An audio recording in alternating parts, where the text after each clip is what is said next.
Listo, bueno, entonces vamos a empezar con nuestro tema, un tema de bastante actualidad que tiene que ver con la seguridad de las transacciones por Internet. Yo creo que ya pues todos hacemos múltiples transacciones continuamente a través de Internet y pues una preocupación debe ser, bueno, de qué manera nos podemos proteger y cómo podemos estar más seguros para que no tengamos pues algún tipo de riesgos o algún tipo de problema al realizar estas transacciones. Bueno, entonces en la charla que tenemos el día de hoy, primero vamos a iniciar con algunos antecedentes, ver cómo este tema de las amenazas han ido evolucionando, qué tipo de cosas son las que tenemos en estos riesgos en cuanto a los temas pues, de transacciones por Internet. También vamos a hablar un poco de las amenazas en la banca virtual. Cuando hacemos transacciones pues, a través de la banca virtual, qué tipo de amenazas y riesgos también tenemos. También cómo podemos tener algunos controles desde el punto de vista de seguridad bancaria para cuando hagamos nuestras transacciones podamos estar más tranquilos. También cómo podemos configurar notificaciones, alertas de seguridad, qué mecanismos de seguridad adicionales podemos implementar para también tener un mayor nivel pues, de tranquilidad. Y ya si nos ocurre algo, pues qué podemos hacer en el caso de un fraude o alguna situación que se nos presente. Y por último, algunas conclusiones y recomendaciones generales de seguridad para que las podamos aplicar y de esa manera pues también tener un entorno, digamos, mucho más seguro. Bueno, para iniciar, y de pronto para que podamos ahí también participar, con el celular pueden escanear esa imagen, ese código QR que ven ahí en la pantalla, o si no, ingresar a menti.com y con el código que ven en la parte inferior, ahí pueden consultar, ingresar ese código pues para ver la encuesta que vamos a realizar pues en este momento. Entonces, denme un instante, yo aquí ya habilito la presentación. Ahí ya creo que ya la pueden ver, me confirman si ya pueden ver en este momento la página que tenemos ahí. Sí, Carlos, acá la estoy viendo. Listo, entonces el código para que lo recordemos, de pronto es 78669915. Ese es el código que le pueden dar para que puedan responder eh, la encuesta pues que estamos haciendo. Entonces la pregunta es, ¿cuál Pues una considera? pregunta, qué pena, pero cuando Claro. ingresamos, dice, ¿cuál considera el mayor riesgo al realizar transacciones en línea? Introduce una palabra. No sé si de Exacto. pronto todos los asociados de pronto hayan entendido. Entonces ahí vamos a ingresar pues 3 palabras de cuáles consideramos que son los mayores riesgos cuando hacemos algún tipo de transacciones en línea. O sea, cuáles son nuestras mayores preocupaciones. ¿Qué es lo que más nos preocupa? Entonces ahí vamos respondiendo. Listo, ya vamos viendo que las personas van respondiendo. A mí me aparece, dice, por favor espera a que el presentador muestre la siguiente diapositiva. Me imagino que todos los asociados les debe aparecer lo mismo. Después de que ya respondan las 3 palabras, les aparece esa pantalla. Vale, gracias. Entonces, bueno, aquí vamos viendo los resultados, ahí van respondiendo. Pueden seguir ingresando ahí las palabras y aquí en la pantalla vamos viendo las respuestas que van dando. Cuando vemos que las letras van saliendo más grandes es porque hay varias personas que han respondido lo mismo. Bueno, entonces ahí pueden seguir respondiendo. Ahí vemos que de los que ya nos han dado la respuesta, de las principales preocupaciones pues son el fraude. Obviamente que tengamos un fraude, o sea que suframos, esto sería pues un tipo de estafa, ¿cierto? Que fuéramos a hacer una transacción, una compra o algún tipo de sí, de transacción por internet y que resulte que no recibamos lo que esperamos o que simplemente pues, sea algo falso y nos estén robando nuestro dinero. Que también vemos que algunos responden robo. Finalmente eso sería pues algún tipo de robo. Algunos colocaron falso, que puede ser que sea algo falso, que también pues vamos a ver que una modalidad de fraude es que también el artículo que compre o lo que haga, pues finalmente no responda a las expectativas o lo que uno espera. El hackeo, ese también vamos a ver, es un riesgo importante, que al final no solamente sea el riesgo de la transacción como tal, sino que podamos ser víctimas de algún ataque que aparte de lo que podamos perder en la transacción, pues terminemos siendo hackeados y eso nos genere pues un riesgo y unas pérdidas mayores. También vemos páginas fraudulentas, que sí, pueden haber páginas que nos roben los datos o que nos ofrezcan productos o servicios que no son. Link no seguro, también eso lo vamos a ver ahora, cómo podríamos reconocer si el link donde vamos a hacer las transacciones es seguro o no. Desviación, también nos lo han escrito algunos, que sea pues como alguna desviación de fondos o ese tipo de cosas, que de pronto el dinero o la transacción que hagamos pues se desvíe y vaya hacia otro lado. Igual suplantación, ese también es un riesgo importante, que haya una suplantación de identidad y que de pronto pues a través de eso nos puedan cometer pues algún tipo de fraude. Entonces, como podemos ver acá, pues hay diversas preocupaciones, ¿cierto? Que todos compartimos y diversos riesgos para hacer transacciones en línea. Entonces, eso es lo que vamos a ir viendo a lo largo de esta charla sobre estos temas y también de qué manera nos podemos proteger, que eso es lo más importante, ¿no? O sea, el poder ver de qué forma podríamos protegernos para que no vayamos a ser pues víctimas de alguna de estas situaciones. Bueno, ahí vemos que algunos van respondiendo adicionalmente. Voy aquí a compartir la pantalla más bien. Listo. Entonces, como vemos, esas son las preocupaciones pues que en su gran mayoría pues compartimos. También aquí vamos a hacer otra pequeña pregunta. Denme aquí un instante. Yo voy a dejar aquí de compartir esta pantalla para que veamos otra pregunta. Discúlpame aquí un segundo. Listo, entonces aquí tenemos otra pregunta, que a los que le había salido el mensaje de que espere que el presentador comparta la pantalla, entonces aquí ya vamos a ver la siguiente pregunta. Entonces esta pregunta es: ¿con qué frecuencia realiza transacciones en Internet? Entonces, y ahí tenemos varias opciones. Si es más de una vez al mes, una vez al mes, una vez al semestre, una vez al año, ocasionalmente, o si nunca lo hace. Entonces ahí vamos a responder con qué frecuencia es que responden o que realizan, perdón, transacciones en Internet. Aquí sí lo vamos a hacer un poco rápido. Aquí tenemos un tiempo, ya nos quedan 5 segundos para que podamos escoger alguna de esas opciones. Entonces vemos que realmente la mayoría, más de una vez al mes, tenemos 5 personas, una vez al mes hay una persona que lo hace y hay otra que lo hace ocasionalmente, o sea, no es tan frecuente. Pero sí, como vemos, la gran mayoría hace transacciones en Internet y la tendencia es que cada vez hagamos más cosas a través de Internet, ¿cierto? Eso es lo que también vamos a seguir viendo, digamos, y la tendencia es esa, que cada vez pues sigamos haciendo más cosas.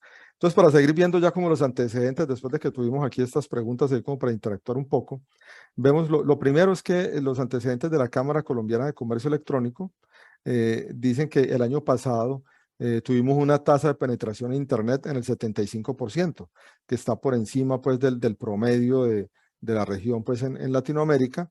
Y de ese porcentaje, o sea, de ese 75%, el 50% ya pues hacen compras en línea. O sea que tenemos un porcentaje bastante alto de personas en nuestro país que están realizando pues este tipo de transacciones. Y estas ventas de e-commerce y comercio electrónico pues crecieron un 40% el año pasado y están llegando pues cerca a 40 billones según esta Cámara Colombiana de Comercio Electrónico. Y por cápita, si lo vemos por persona, en promedio cada colombiano realiza 5.33% de compras online, o sea, todo lo que compra, el 5.35% lo hace online, y gastó 782.000 pesos en el 2021, más o menos en promedio. Y alrededor del 50% de los colombianos pues hacen compras online y el 20% de estos en promedio hacen al menos una compra semanal, que es lo que veíamos también en la respuesta que tuvimos ahora, pues que un porcentaje importante pues tienen compras al menos semanal o mucho más que eso, ¿no? Y si se analiza la participación del PIB, las ventas a través del e-commerce alcanzan un 3.6% del Producto Interno Bruto. O sea, vemos que es un valor alto y la tendencia que vemos es que esto siga siga aumentando, perdón. Y además de eso, vemos que estas cifras van aumentando, pero ¿qué pasa? Que también esto significa que ahí tenemos unos riesgos para los cuales tenemos que estar preparados y saber cómo enfrentarlos. Porque también vemos ahí un titular del periódico El Tiempo, donde dice que 3 de cada 10 colombianos son víctimas de fraudes en línea. O sea que por un lado tenemos de que el uso del Internet y las transacciones en línea va aumentando, pero eso también aumenta una exposición al riesgo para la cual pues de pronto muchos usuarios de las transacciones en Internet no están preparados o no son conscientes también de esos riesgos que tenemos para estas transacciones. Entonces es importante prepararnos para eso. Hay varios tipos de estafas que ya lo veíamos dentro de las preocupaciones que respondíamos ahora. Una de las estafas más comunes es que haya una falsificación del sitio web. Es decir, que el sitio que creemos que es el sitio real resulta que es algo falso. ¿Y eso cómo nos llega? Pues nos puede llegar a través de un anuncio publicitario, muchas veces en las redes sociales, muchas veces por aplicaciones móviles, como por ejemplo el WhatsApp, es un mecanismo por el cual muchas veces nos llegan estos mensajes o mensajes de texto o a través de correos electrónicos. También muchas veces se originan también en las redes sociales como Facebook, Instagram. Entonces, y en muchos casos, ¿qué pasa? Que imitan vendedores muy conocidos, marcas que conocemos, y utilizan logotipos o eslóganes familiares y también una URL. La URL es la página web, ¿cierto? Y esa página web se confunde fácilmente con la real, o sea, le cambian de pronto una letra o utilizan unas palabras muy parecidas. Entonces, si no somos muy cuidadosos, podemos estarnos confundiendo y esa página a la que estamos ingresando no es la real. Además de eso, pues también nos ofrecen artículos que de pronto pues, son muy populares, están de moda, a un costo pues muy atractivo, un costo muy bajo, y aparte de eso, pues también muchas veces nos dan algunas promesas como que el envío es gratis, que la entrega es bastante rápida. Entonces, pues aprovechándose precisamente que cuando uno hace una compra por internet, lo que está esperando es que pueda comprar algo pues a buen precio y que también que pueda tener una velocidad pues para que le entreguen su pedido lo más rápido posible. Entonces ahí que vemos, ¿qué pueden ocurrir en estas estafas? Uno es que sean sitios web falsos, como vemos aquí en la parte inferior, o sea que el sitio no sea el que nosotros creemos donde vamos a hacer la compra, sino que sea alguien que lo está suplantando a ese proveedor, que sean pues unos perfiles falsos del vendedor, y también pueden haber ahí unos métodos de pago poco fiables, que al final puede ser que lo que están haciendo es que nos están robando los datos de nuestro medio de pago, o sea, no estamos haciendo el pago como tal, sino que nos están robando los datos de nuestra tarjeta de crédito, por ejemplo. Aquí vemos un ejemplo de este tipo de estafas, que es una estafa pues aquí de Mercado Libre, donde vemos que aquí dice regalos del 20 aniversario de Mercado Libre, 2.000 productos gratis. Con esta atractiva propuesta, nombre de Mercado Libre, bueno, y ahí sigue un texto. Entonces, esto fue el año pasado, una estafa que estuvo rodando pues por varias redes sociales, pero eso era falso. Ahí vemos el mensaje pues de Mercado Libre indicando que ese sorteo es totalmente falso. Eso es un caso de un phishing y ya pues ahí en este caso Mercado Libre pues ya amenazó la denuncia para que pues no se siguiera propagando. Pero entonces como este tipo de situaciones, eso llega todos los días y hay que estar muy atentos a ese tipo de cosas, a ese tipo de descuentos, ese tipo de ofertas. Entonces ese es el primer mensaje, ¿no? Que estemos atentos a ese tipo de cosas. Bueno, por otro lado, también tenemos el tema de la banca virtual. Cada vez más hacemos transacciones a través de la banca virtual, ¿cierto? Ya para hacer los pagos de servicios públicos, pagar la cuota de administración de la unidad donde vivimos, pues eso ya no lo hacemos yendo físicamente al banco, sino que lo hacemos a través de la banca virtual. Entonces, aquí, ¿qué preocupaciones hay sobre eso? Entonces, Unisys, que es una firma pues, de consultoría y en temas de tecnología, ellos sacan un índice de seguridad cada año. Entonces, el último es el de 2021, y ahí dicen que el 88%, o sea, prácticamente 9 de cada 10 colombianos, tienen preocupaciones respecto a la seguridad de las transacciones con las tarjetas bancarias. Entonces, hay una preocupación alta sobre eso. Eso lo vamos a ver ahora. Entonces, bueno, ¿de qué manera podemos protegernos para no tener, digamos, como problemas en eso? Otra cifra que nos interesa aquí para efectos de la charla es esta última, que dice que el 64% desconfían de los enlaces de los correos electrónicos o mensajes de texto. En eso sí hay que tener, pues la verdad, hay que ser bastante escéptico de ese tipo de enlaces o mensajes de texto que nos llegan, sobre todo cuando son promociones bastante atractivas. Hay que ser muy cuidadosos y poder validar que realmente se trate del proveedor real, que no lo estén suplantando, que no sea pues alguna situación pues que de pronto nos pueda comprometer y podamos ser víctimas de algún tipo de estafa o de algún tipo de fraude. Entonces hay que ser ahí sí bastante desconfiado. Y Colombia, en este estudio que Unisys lo hace pues a nivel global, Colombia es el segundo país del mundo en preocupaciones sobre seguridad. Digamos, a mí eso me parece bueno porque eso quiere decir que estamos, digamos, teniendo algún tipo de conciencia sobre este tipo de fraudes y lo que eso nos puede generar. Eso viéndolo desde el lado positivo. También por otro lado es que también vemos la proliferación de muchos de estos tipos de fraudes que también han ido aumentando. Entonces, pues la gente también, al ser cada vez mayor la cantidad de personas que son víctimas de eso, pues también eso va generando pues ya la conciencia después de haber sido víctimas pues, de alguna de estas situaciones. Bueno, y en la banca virtual, pues también tenemos múltiples amenazas. Un tema es la explosión de las fintech. Las fintech son esas compañías, muchas son compañías emergentes, compañías que a través de la tecnología, pues permiten realizar transacciones y avanzar en este tema de la banca móvil, ¿cierto? Para poder hacer transacciones más ágiles, más sencillas, más simples, poder hacer esa relación, digamos, entre el cliente y las entidades financieras, pues mucho más fáciles. Entonces, eso genera, pues, es una evolución, digamos, en ese sentido, pero pues también trae nuevos riesgos para los cuales pues tenemos que estar atentos, porque siempre, o sea, esos temas financieros, pues siempre va a haber una situación de riesgo. Cuando vamos a un cajero electrónico, digamos en el mundo físico, si vamos a un cajero electrónico, pues ahí estamos expuestos al riesgo de que algún atracador pues nos robe, nos asalte, ¿cierto? El dinero que vamos a retirar en el banco. Aquí, como ya no estamos, digamos, en el mundo físico, sino que es de manera virtual, de la misma manera, cuando vamos a hacer algún tipo de transacción, puede haber también alguien que esté acechando en el Internet para ver de qué manera se puede apropiarse de manera indebida de nuestros recursos o engañarnos para que hagamos una transacción, digamos, que no corresponde a lo que nosotros esperábamos que era la transacción que íbamos a hacer. Entonces, en esto los cibercriminales es una fuerza que también va creciendo, o sea, esto es un negocio realmente, esto se ha vuelto un negocio y aparte eso tiene una complicación adicional y es que esto es un negocio global, ¿no?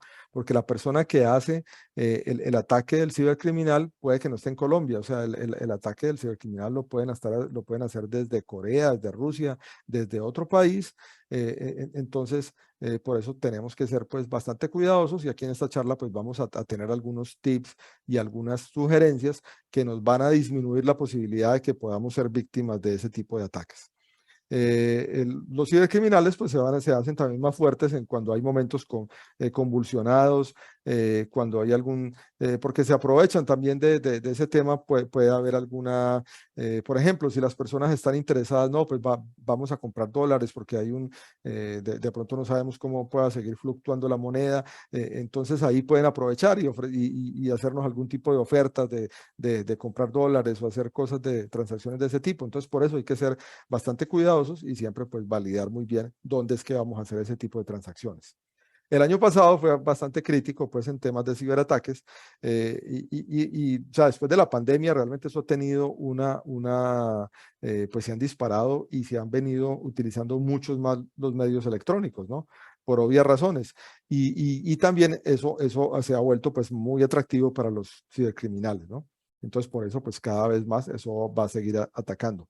Y la verdad, no se espera pues que a corto plazo esos ciberataques disminuyan. O sea, eso antes lo que se espera es que eso siga creciendo porque pues como ya les decía ahora, esto ya se convirtió a ser un negocio, eso es y el negocio, pues desde que sea rentable, pues ahí van a haber personas intentando a ver de qué manera pueden hacer algún tipo de estafa o algún tipo de ataque, algún ciberataque que pueda afectar a los usuarios. Entonces vemos que esto seguirá aumentando. De los principales ataques que veremos, uno es ataques de terceros. Ataques de terceros principalmente afecta a las compañías y es cuando o sea, son ataques ya más empresariales y es cuando el ataque a la empresa se hace a través de un tercero que le presta algún tipo de servicio. Aquí hubo, por ejemplo, un ataque muy famoso hace algunos años, fue en una cadena de supermercados en Estados Unidos que se llama Target. Target tiene un proveedor o tenía pues un proveedor bastante importante para ellos, un tercero bien importante, era el que le manejaba todo el tema de los aires acondicionados para mantener pues una temperatura adecuada en las tiendas, sobre todo pues y más pues en Estados Unidos que por temas de la temperatura pues ya sea en invierno o en verano, pues la idea es mantener una temperatura agradable para que los clientes pues estén a gusto en la tienda y pues puedan realizar sus compras tranquilamente. Entonces tuvieron un ciberataque bastante grande que le atacaron ese tercero que les manejaba ese sistema de aires acondicionados. Entonces al atacar ese tercero, los aires acondicionados, por ahí lograron ingresar a los sistemas principales de Target y robaron millones de datos de tarjetas de crédito de los usuarios de Target. Entonces, ese fue un ataque bastante grande, bastante importante, y ahí se vieron comprometidas pues, los datos de tarjetas de crédito de millones de usuarios. Entonces, eso es lo que se conoce como un ataque de tercero, que a través de un tercero pues, se pueda comprometer la información pues, de algún cliente. Cuando eso ocurre, digamos, y por temas de protección de datos personales y todo, es obligación de las entidades publicar que ocurren ese tipo de situaciones, ¿no? Porque ahí, aunque uno no es el directamente que sufre el ataque, pues al final sí puede verse afectado, porque en ese caso, como les mencionaba, pues los datos de sus tarjetas de crédito se pudieran ver afectadas. Otro de los ataques que también se espera pues que sigan incrementándose son las vulnerabilidades que se conocen como día cero. Esas vulnerabilidades de día cero se refiere a cuando todos los sistemas son vulnerables de alguna manera. Eh, ya sea el celular, que pues es el dispositivo que también cada vez utilizamos más para las transacciones, o el computador personal, todo dispositivo es vulnerable. Pero entonces cuando sale alguna vulnerabilidad, supongamos, uno utiliza sistema operativo Windows en el computador pues que utiliza en la casa y tiene Windows 11. Entonces cuando se detecta alguna vulnerabilidad de ese Windows 11, cuando recién se detecta, esa es una vulnerabilidad de día cero, porque apenas se ha identificado esa vulnerabilidad y ahí es que se empieza a explotar, porque ya se identificó que hay una vulnerabilidad en ese sistema. Entonces eso es lo que se conoce como vulnerabilidades de día cero. ¿Y por qué se diferencia? Porque es que hay otras vulnerabilidades que ya son conocidas. O sea, la mayoría de las vulnerabilidades realmente ya son vulnerabilidades conocidas. Tenemos múltiples vulnerabilidades conocidas que ya vamos a ver ahora, pues uno cómo se protege ante eso. Y otro de los ataques que seguirá incrementándose, espero que ninguno pues, de los que nos acompaña aquí en esta charla le haya ocurrido, es el ransomware. Que el ransomware es el secuestro pues, de la información que tienen en el equipo, en el computador, por ejemplo, le secuestran la información y a cambio de recuperarla le piden un rescate. Le piden un valor de rescate que hay que pagarlo pues en Bitcoin para que pueda recuperar la información que tiene en su computador. Obviamente ahí lo recomendable es no pagar ese tipo ante ese tipo de ataques, porque ahí lo que estaríamos haciendo es financiando pues a esos cibercriminales, entonces debería uno no pagar y si le llegara a ocurrir, que ojalá que no, pues tener una copia de respaldo de tal manera que uno pudiera recuperar la información, volverla a colocar en su equipo y no tener que recurrir pues a pagar algún tipo de esas estafas. Bueno, ¿qué más amenazas tenemos en el tema de la banca virtual? Eh, te- tenemos que hay personas también que siguen, digamos, no haciendo uso, digamos, de las transacciones en Internet, sobre todo también, digamos, por el tema generacional, ¿no? Pues también dependiendo de las generaciones, pues ahí vemos que las personas más jóvenes, perdón, pues utilizan en mayor medida las transacciones. Vemos que, y también hay una mayor preocupación de la seguridad. También vemos que en la medida que las personas son más adultas, pues también pueden tener una mayor conciencia de ese nivel de seguridad. De pronto las personas demasiado jóvenes, pues tampoco tienen todavía una preocupación muy alta sobre la seguridad. Todavía hay personas que prefieren acudir a una ventanilla pues física o sucursal, pero vemos que ese porcentaje es bajo. eh, eh, 32% entre la generación pues que ya tiene más de 65 años y vemos que también de pronto en algunas personas jóvenes pues también pueden tener algún interés pues como de asistir a una oficina física. Pero en su mayoría vemos que lo que más lo que más se ve es que sí prefieren ir a oficinas, digamos, virtuales, ¿no? Y también el tema de la banca móvil también es lo que se ve en una mayor medida. Todo tiene un porcentaje mayor al 50% que prefiere pues el tema de la banca móvil.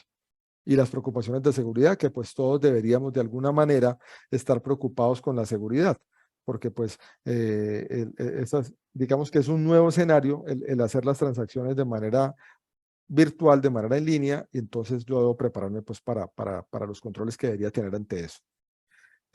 Hoy en día renunciar a lo virtual, pues yo diría que ya no es una opción, ¿no? En el mundo real, porque pues la aceleración digital cada vez, en la medida que esto va avanzando, el desarrollo tecnológico, de hecho los bancos también, yo creo que van también de alguna manera desincentivando el tener que ir a oficinas solamente para cosas muy puntuales y muy específicas, pero lo que se espera es que la banca virtual pues siga evolucionando y se siga desarrollando más. De hecho, ya hay bancos virtuales que en un futuro esos bancos virtuales seguirán avanzando, desarrollándose más y serán bancos que no tendrán ningún tipo de oficinas.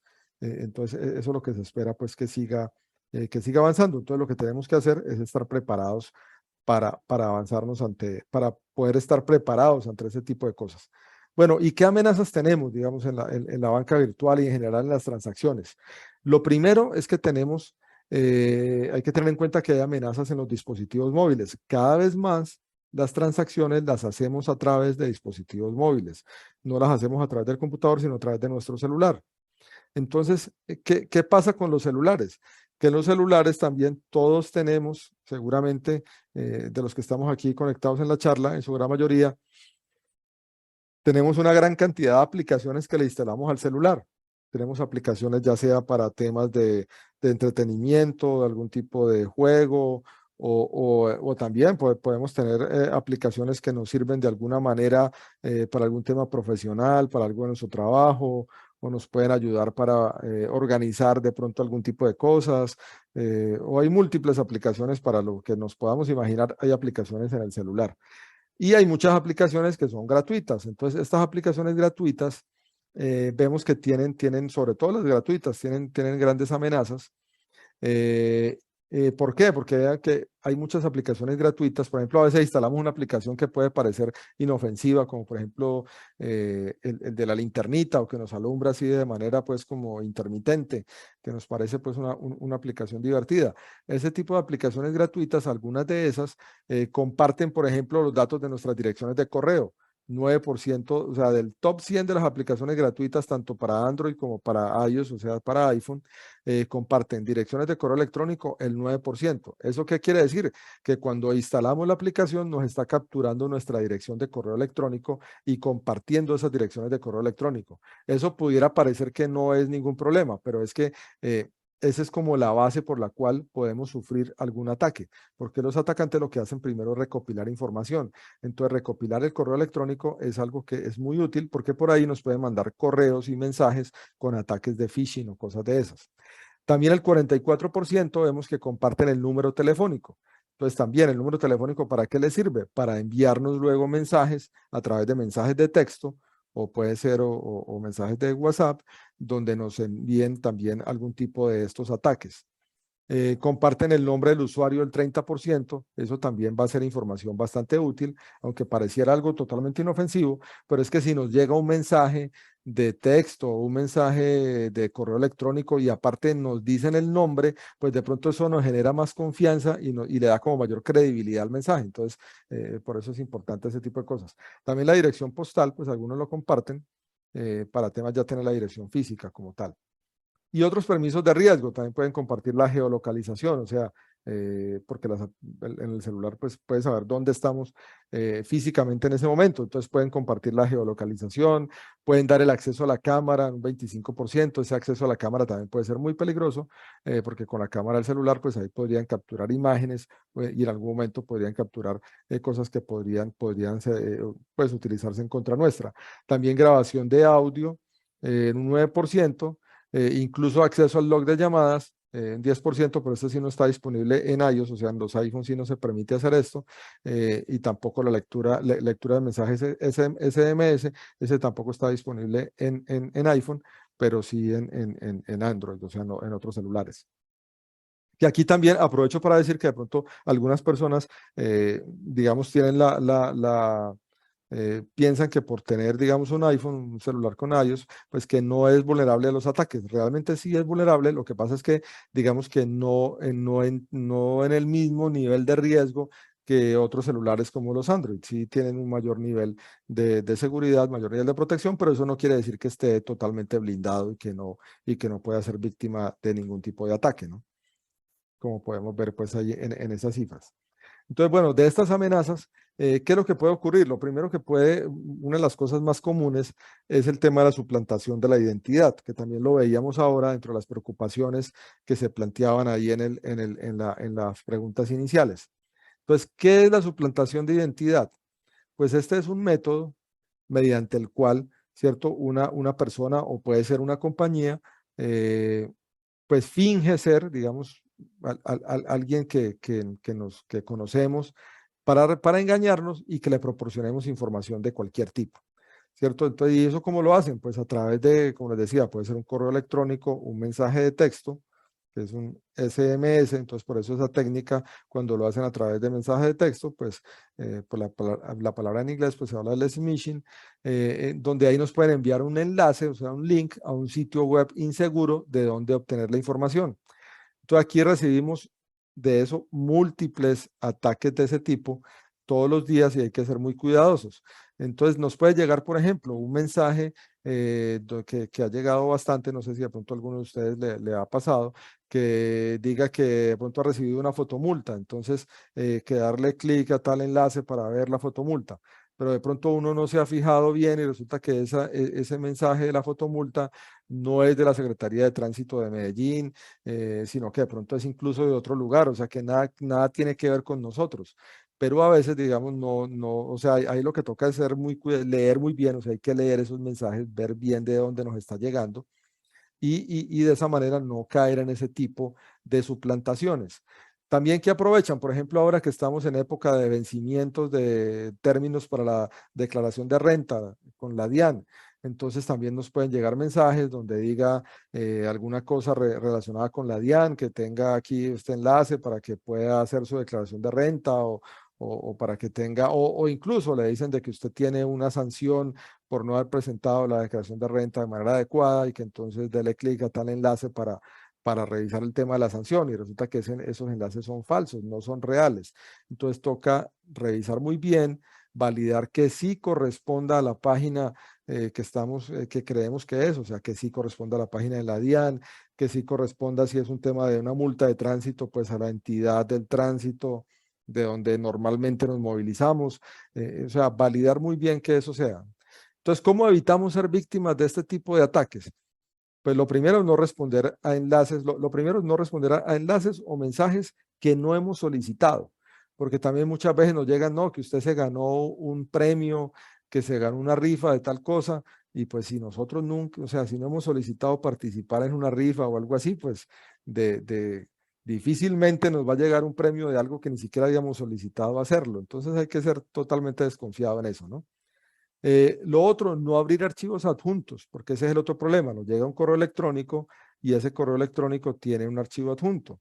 Y entonces ese adjunto cuando lo abrimos, ahí nos instala un software malicioso, que ese software malicioso puede quedar corriendo en el computador y nos puede capturar las credenciales o capturar información nuestra. Entonces ahí podemos ser víctimas pues, de un ataque pues, bastante grave.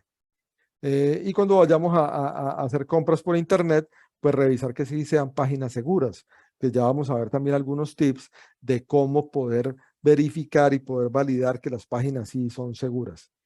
Y otra recomendación, pues también muy valiosa, no demos información confidencial a nadie por teléfono o a través de correo electrónico o en mensajes de WhatsApp, digamos, información confidencial, pues no la demos por ahí, digamos, como la contraseña o cosas de ese tipo.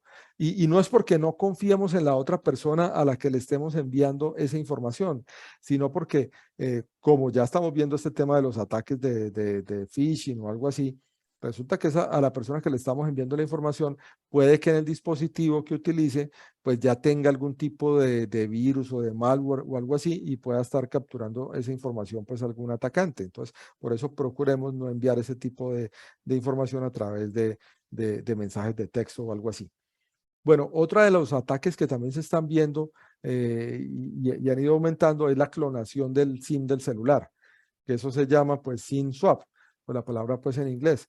Ese es un riesgo cada vez mayor. Yo ya he escuchado varias personas que se les ha pasado eso, ese tema del... bueno, aquí en el correo, en la lámina anterior, qué pena, aquí hay unos enlaces que ahora pues cuando les pasemos la presentación, luego ustedes podrán ver el tema del enlace donde hay unos videos como para apoyar y darles algunos ejemplos y algunas recomendaciones sobre este tipo de técnicas que las estamos mencionando acá, que no vamos a entrar aquí en la presentación a cada uno de estos enlaces por temas pues también como de tiempo para no extenderlo, pero luego ustedes pueden, cuando tengan ya la presentación, que entiendo se las enviarán el día de mañana, pueden ver estos videos donde ahí podrán ver algunos ejemplos, algunos casos y de esa manera pues ampliar la información que les estamos dando aquí en la charla.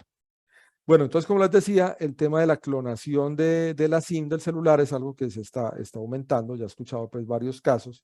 Entonces, esa es una técnica en la cual se le duplica la tarjeta SIM del teléfono móvil pues de la persona a la que van a estafar.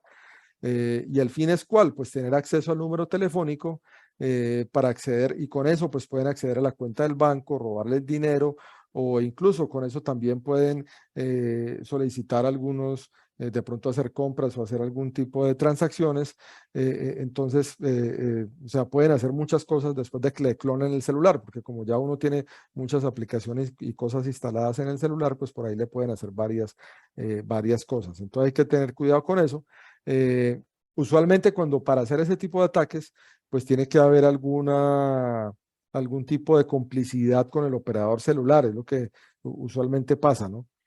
Y al clonar la tarjeta SIM, pues los delincuentes podrán recibir los SMS con el código de confirmación, porque ustedes ven que cuando uno hace algún tipo de compra o transacción, ya en muchas entidades financieras le piden un código de confirmación para poder avanzar con la transacción y poder confirmar la compra o lo que uno vaya a hacer. Entonces, como ellos tienen ya el control del celular, pues ahí les va a llegar ese mensaje de confirmación y por ahí la transacción va a pasar. Entonces, y eso puede ser para una solicitud de un préstamo o solamente por una consulta de saldo o para alguna transferencia, en fin, para muchas cosas. Entonces, ¿qué puede haber de alerta en esto?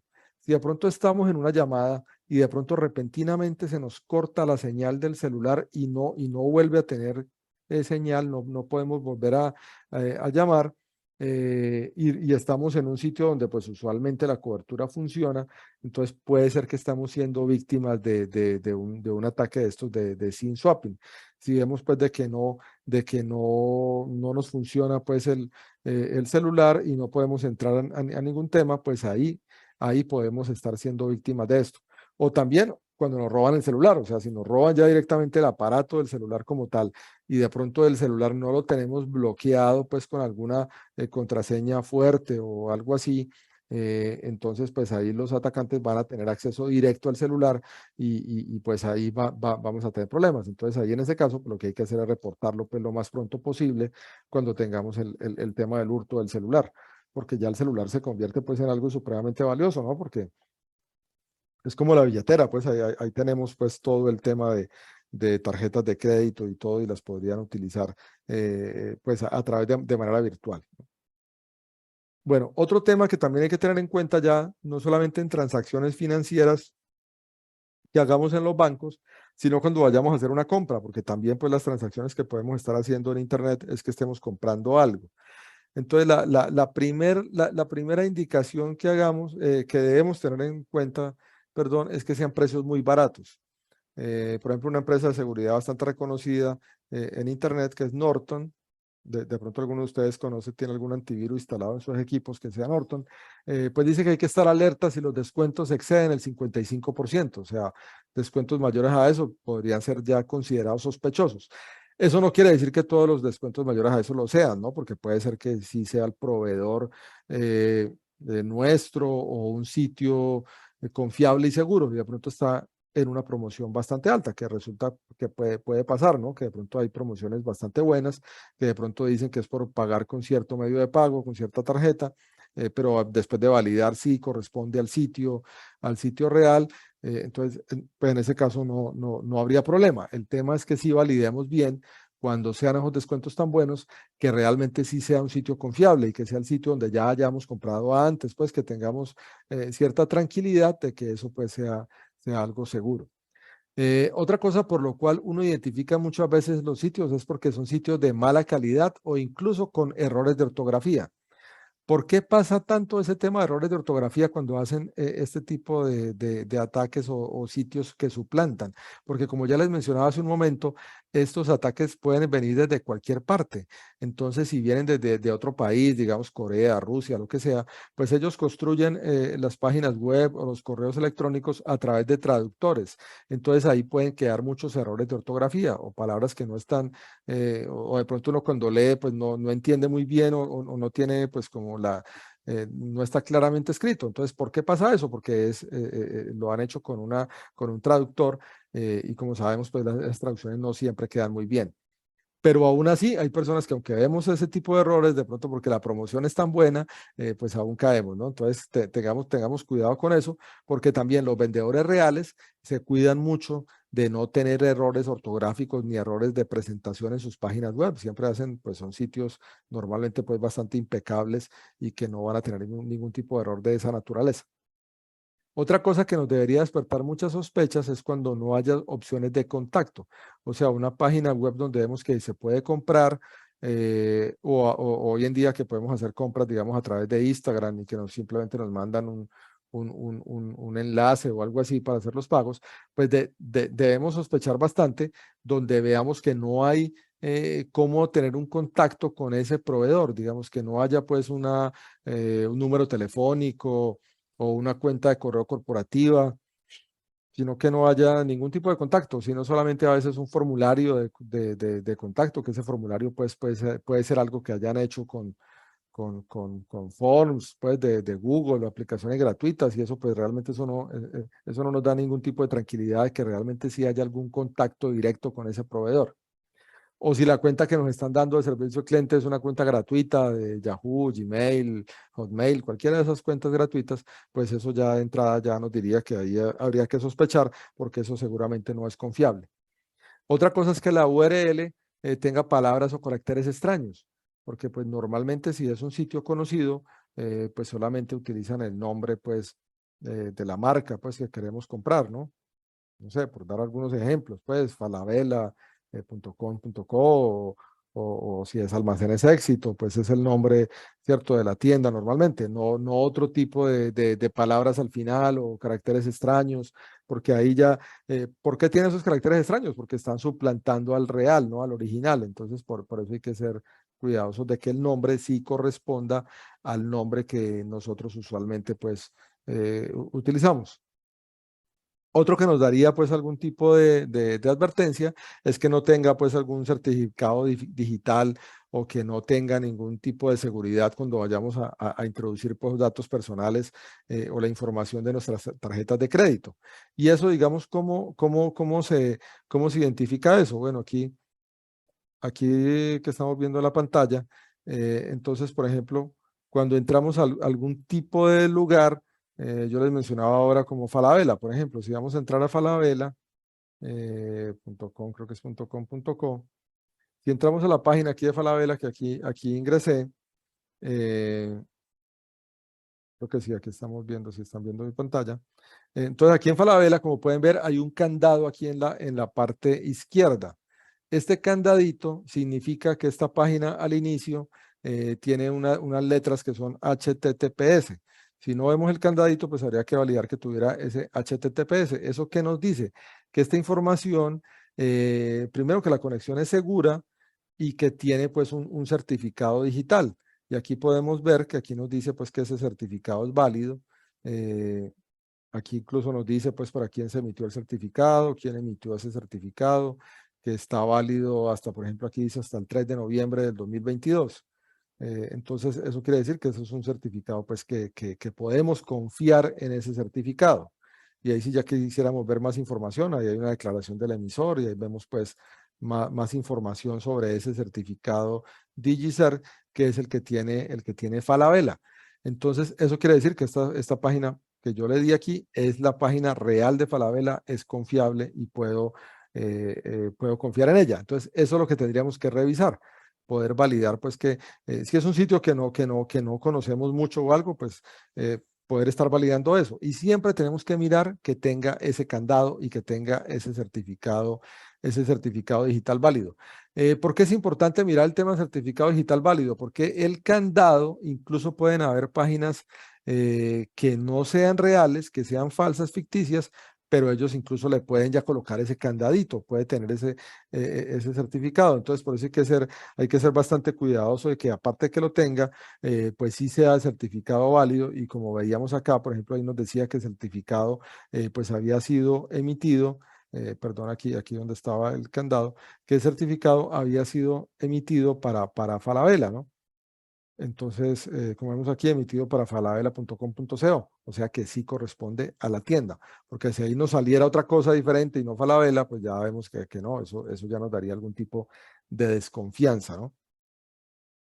Bueno, entonces, eso es importante, poder validar pues de que la URL tenga pues como les decía ahora, el HTTPS o el candadito. Ya muchas no muestran el HTTPS, sino que vemos el candadito, que tenga un certificado de seguridad y que sea confiable, como ya lo veíamos ahora, pues como ya lo veíamos en ese ejemplo que les daba con Falabella. Esto pues no es ninguna publicidad ni nada, simplemente para tener a manera de ejemplo. Bueno, no debemos comprar nunca en una tienda online si de primero no vemos información de la empresa. O sea, como les decía ahora, si ahí no hay información de a quién podemos reclamarle, no sabemos a quién dirigirnos, ahí ya ya habría que tener una gran desconfianza porque pues no sería un sitio pues confiable. Además, si los productos son o servicios a un precio demasiado bajo, que esté muy lejos de los precios reales, que se manejen pues en el mercado o que se venden pues al mismo precio, eso está muy por debajo, eso ya nos daría una desconfianza. O también a veces vemos unos sitios, sobre todo esto lo he visto mucho en sitios extranjeros, donde aparece un precio inicial muy inflado. Entonces, digamos, uno quiere comprar un reloj, entonces ahí el reloj le aparece primero un precio muy alto y después tiene un descuento también bastante alto, de tal manera que ya que nos hace parecer que el descuento es muy bueno. O sea, nos dice, no, tiene un descuento del 80%. Pero si miramos el precio original, resulta que es que ese precio está también muy por encima del precio normal de mercado. Entonces ahí, aunque el descuento nos pareciera muy alto, pero resulta que realmente pues no lo es, ¿no? También hay que mirar, sobre todo cuando sean páginas que no conocemos, de proveedores que no estamos familiarizados a hacer compras con ellos, cuáles son los términos y condiciones que tienen, política de privacidad, todo ese tipo de cosas. Entonces, por ejemplo, aquí siguiendo con el mismo caso de Falabella, que como les decía, no es que esté haciendo pues algún tipo de publicidad, solamente a manera de ejemplo.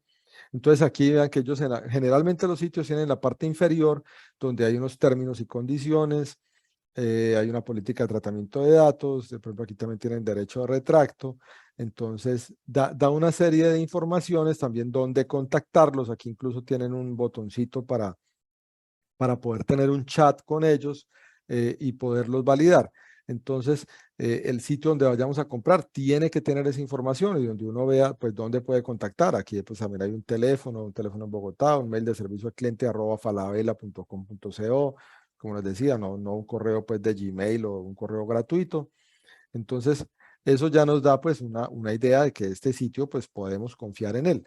Entonces, esto lo deberíamos validar cuando vayamos a hacer algún sitio, perdón, algún tipo de compras, poder validar que tenga eso, porque si no lo tiene, pues puede ser que sea una página, que alguien hizo la página, una página falsa, y lo que hicieron fue de pronto robarse los datos de nuestras tarjetas de crédito para utilizarlas posteriormente y nunca nos va a llegar pues ningún artículo ni nada, ¿no? Entonces, validar muy bien ese tema de términos, condiciones, política de privacidad, todo eso. También vemos que hay sitios que ofrecen varias formas de pago, pero al final, cuando ya vayamos a pagar, o sea, nos dicen, no, aquí se puede pagar con PSE, se puede pagar con, no sé, Mercado Pago, PayPal, diferentes modalidades de pago, ¿cierto? Pero cuando le vamos a dar a pagar, vemos que solamente aceptan tarjetas de crédito. ¿Por qué? ¿Por qué hacen eso? Porque es que ahí lo que están haciendo es que se están robando los datos de nuestra tarjeta de crédito. Porque hay que tener mucho cuidado en qué sitio le vamos a dar el número de la tarjeta de crédito, el código que tiene en la parte trasera, la fecha de vencimiento, porque ya con esa información y con nuestro nombre, pues con eso pueden hacer transacciones, ¿cierto? En otros sitios y robarse pues nuestro dinero y cometernos pues fraudes y estafas. Entonces, por eso hay que tener mucho cuidado dónde vamos a ingresar esos datos. Otra cosa que también hay que estar viendo, sobre todo cuando son sitios que no estemos familiarizados, que no hayamos hecho compras previamente con ellos, es poder ver qué comentarios hay en Internet sobre ese sitio. Entonces, yo acostumbro personalmente pues a consultar y ver, bueno, cómo lo valoran los usuarios, qué comentarios hay sobre ese sitio, también los comentarios que hay sobre el mismo producto que vamos a comprar, ¿no?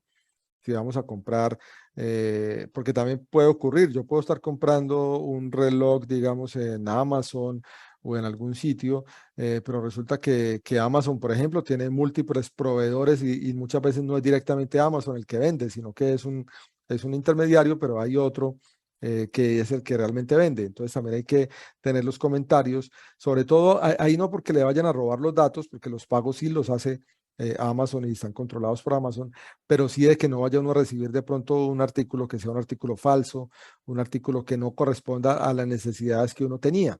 Entonces también hay que validar ese tipo de cosas, pues porque al final eso también sería una estafa. Yo estoy comprando algún artículo, digamos un reloj, y al final recibo pues un reloj que nada que ver con lo que yo estaba esperando, o unos zapatos, unos tenis o ropa, en fin, ese tipo de cosas. Entonces también hay que mirar las valoraciones que dan los usuarios a esos productos, buscar por internet siempre, pues antes de hacer una compra, poder validar y verificar qué tipo de comentarios hay y también cómo está el precio, ¿no? Que el precio sí sea un precio, como les decía ahora, un precio razonable. Hay que desconfiar pues de las ofertas exageradas y buscar la información legal. Como les decía ahora, pues que eso generalmente está en la parte inferior de las páginas, ver qué información legal tienen ahí sobre las políticas de devolución, también las políticas que tengan sobre la protección de datos, sobre el derecho de retracto, pues en el caso que sean sitios pues que estén operando en el territorio nacional. Entonces todo eso hay que revisarlo.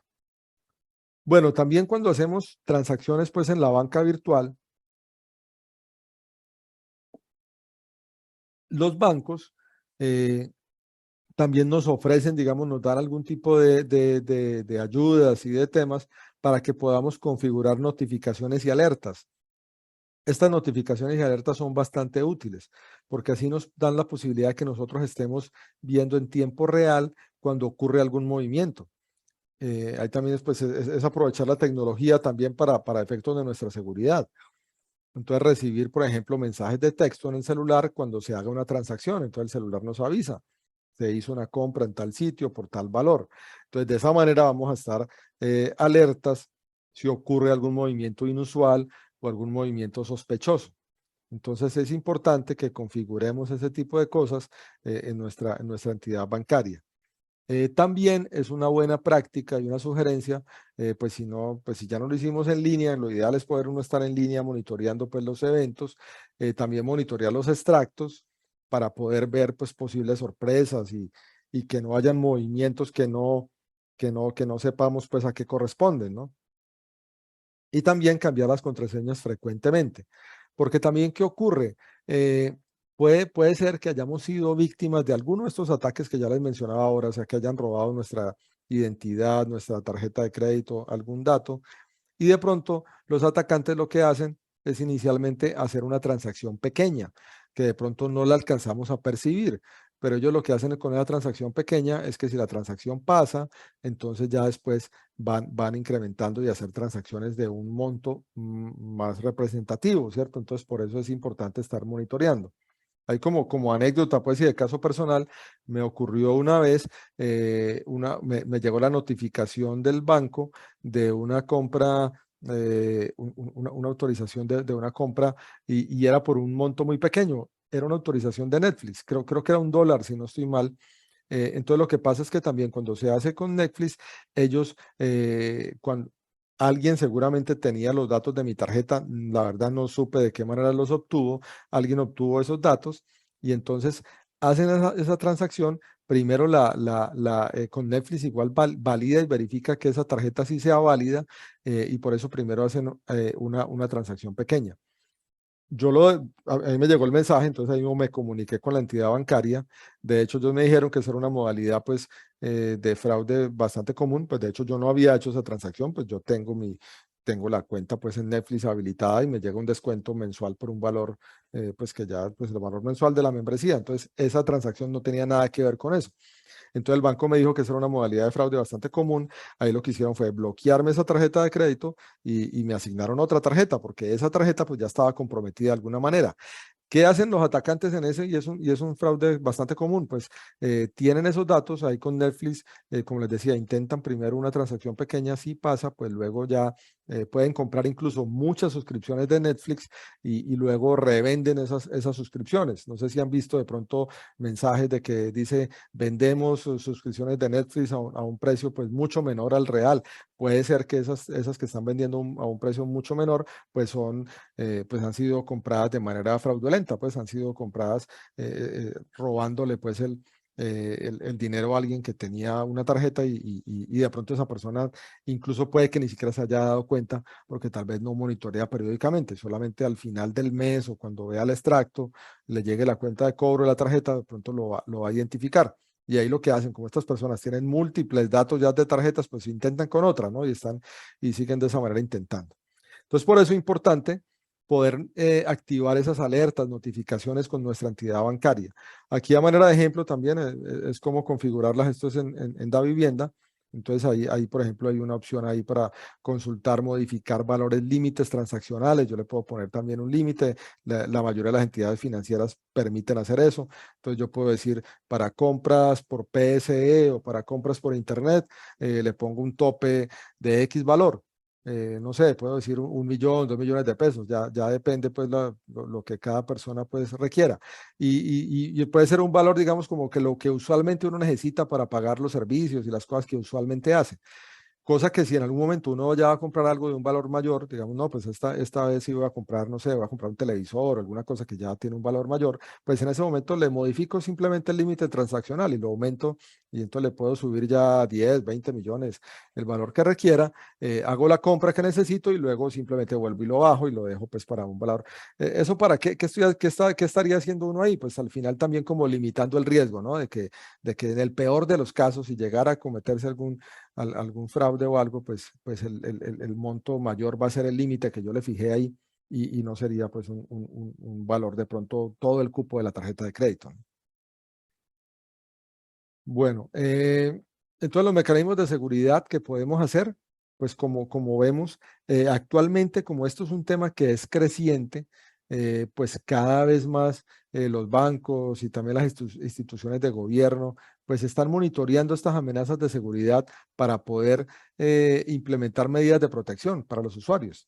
Entonces, para eso, algunas cosas importantes. Lo primero, siempre que vayamos a entrar a la página del banco que tengamos, que utilicemos, asegurémonos que sea la aplicación oficial del banco, porque a veces nos puede llegar un enlace nos puede llegar un enlace, por ejemplo, diciendo que es de Bancolombia y que tuvimos un problema de seguridad y que por favor ingresar a este enlace para actualizar nuestra cuenta de usuario o nuestros datos de contraseña.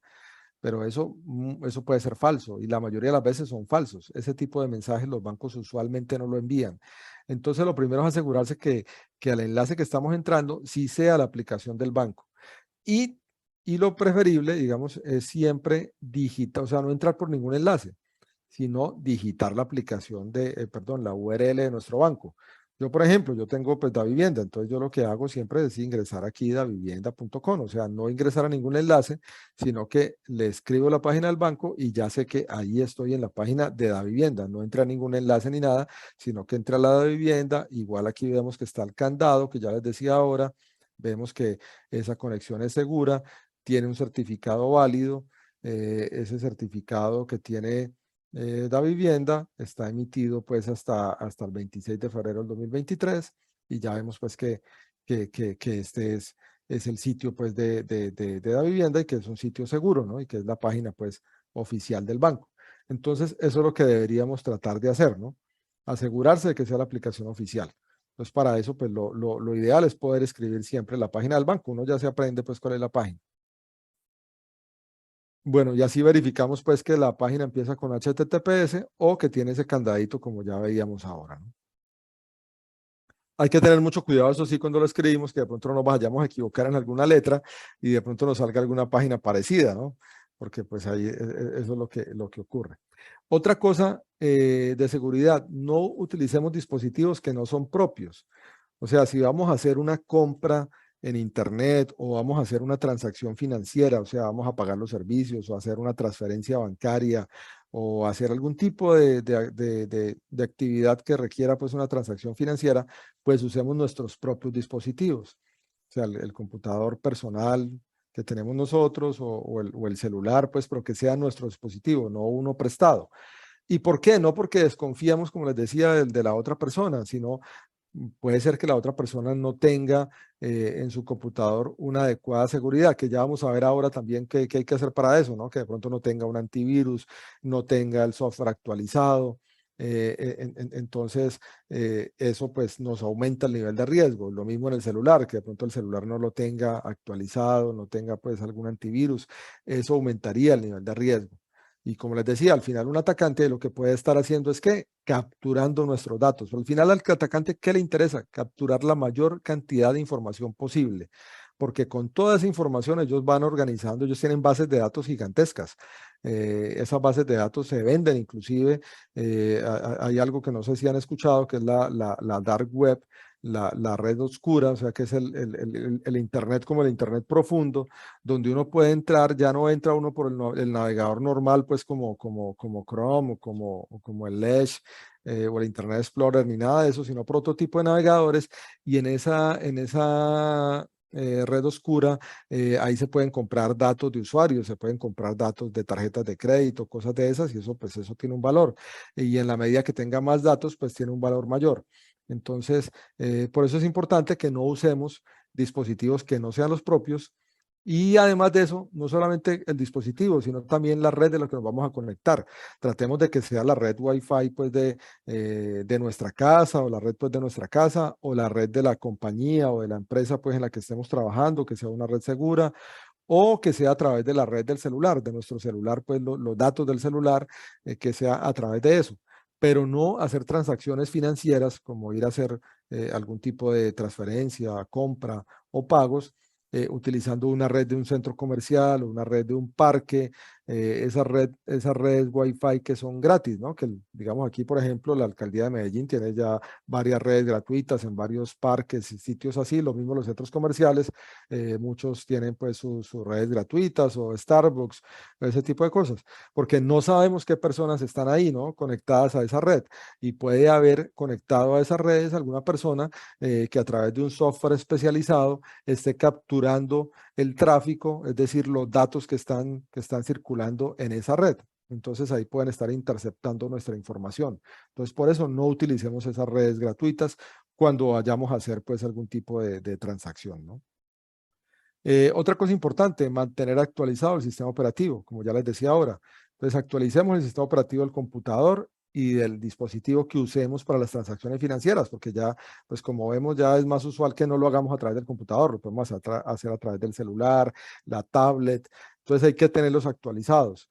Si tenemos Windows, pues que tengamos el Windows 11 y a pesar de que sea Windows 11, pues van saliendo actualizaciones.